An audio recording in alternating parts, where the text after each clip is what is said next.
your side.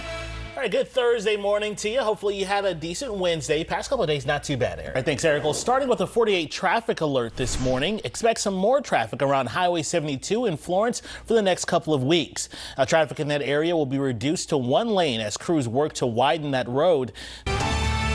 Venezuela's acting president says 164 people have died and 970 people are injured following those quakes. Yeah, this is just one addition looking to transform that area and brings hundreds of people to the river. And we're getting a first look inside. 48 Sarah Grace Kennedy joins us live at Ditto Landing this morning. And Sarah Grace, this project includes an event center and a shell building where a restaurant could eventually set up shop.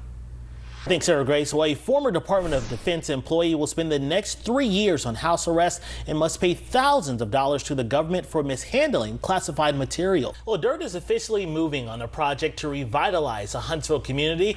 And if you live in public housing around Governors and Seminole Drive, you'll be a part of it. Meanwhile, the man tied to a deadly shooting in Huntsville will also remain in jail after being denied bond. Don Stout is accused of shooting and killing John Pride during an argument on Lisa Lane last week. 48 traffic alert for drivers coming onto Redstone Arsenal. Starting in just a few days, Gate 3 onto Redstone will be shut down temporarily. Leaders at Redstone say staffing issues are forcing that closure starting July 6th. Plans are now in the works to widen Blake Bottom and Jeff Roads, but multiple delays are pushing that timeline back. 48's Matthew King joins us live. And Matthew, it could still be years before those roads are ready for more drivers. Well, one local family is searching for options after a fire destroyed their home. Now, this happened just before 8 p.m. on Tuesday at a home on Griffith Drive. But some good news for student loan borrowers this morning. If you still owe on those loans, you may soon see a drop in interest rates as early as July 1st. The U.S. Department of Education is rolling out a 1% interest rate reduction for federal student loan borrowers. Well, thanks, Sarah Grace. Summer camps across North Alabama are implementing brand new systems to keep campers safe.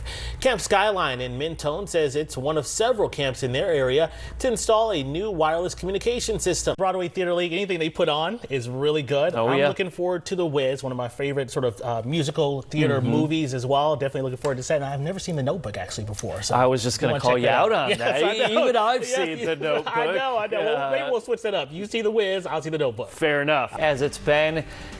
Hello. Look at that. All right.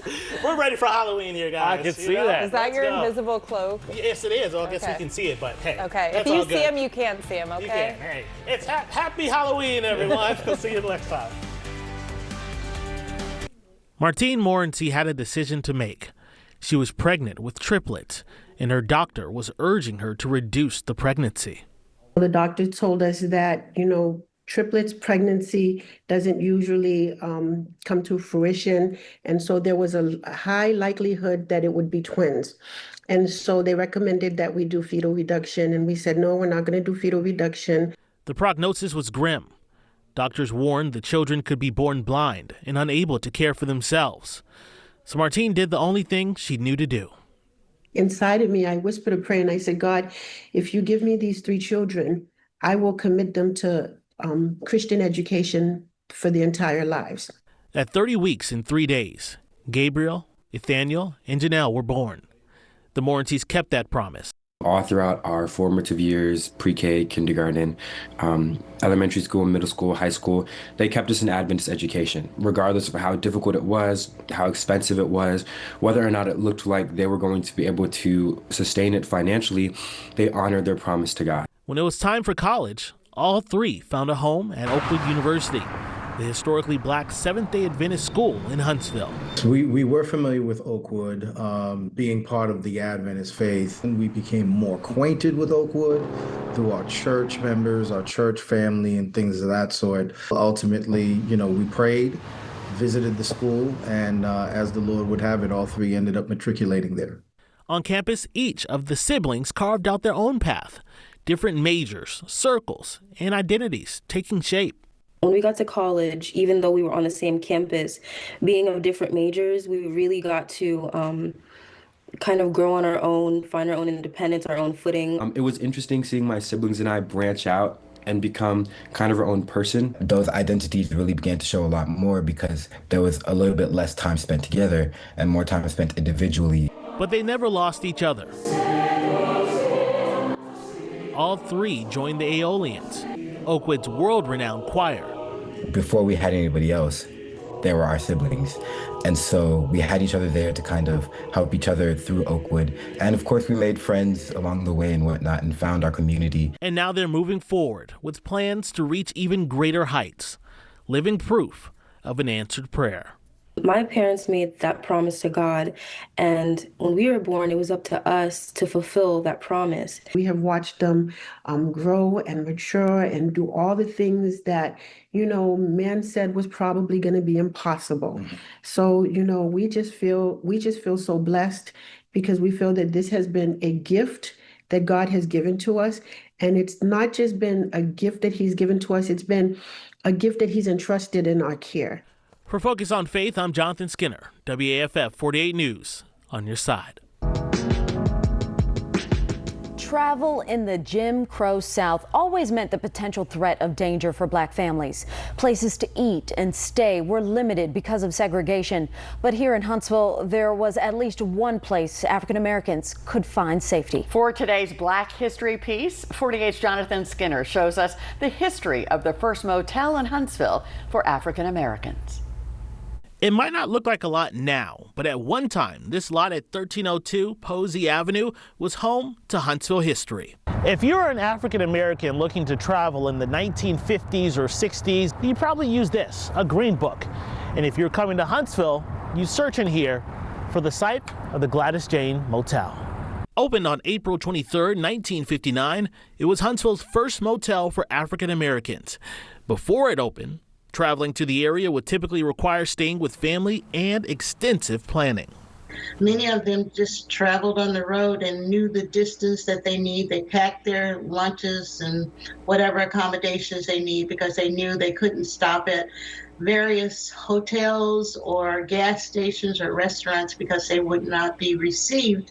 The motel was opened by James and Lily Mae Moore and named after their daughters, Gladys and Jane. Dr. Jane Blackwell says her mother and father's story is one of innovation in the face of injustice. James, a brick mason, and Lily Mae, a cook, only had grade school educations, but were entrepreneurs at heart. Together, they started a formal cafe named the Paradise Inn.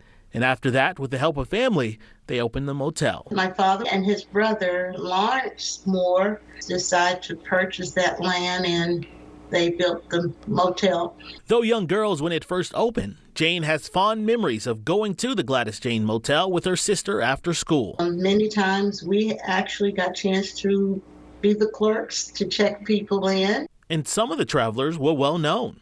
I think the biggest memory that I have was when Aretha Franklin and her father, who was a pastor, came down for a conference, being able to sit out and hear her beautiful voice.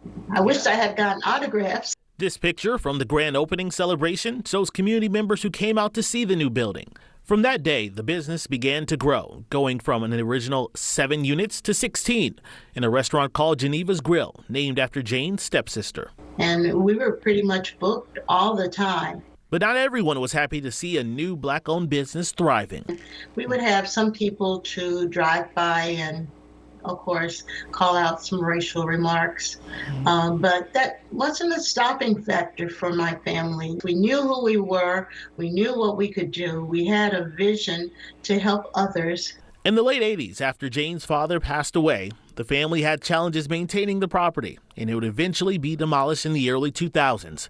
But Jane says it still leaves a lasting legacy. Their resilience, in spite of the segregation and civil rights and Jim Crow, all of that era going on, they pursued their vision and their dream. Today, the only thing that still stands here is the pole that once held the sign for the Gladys Jane Motel. But with the help of the community, Jane says that she's hoping to place a historical marker here so people always remember the impact it had on Huntsville. Jonathan Skinner, WAFF 48 News, on your side.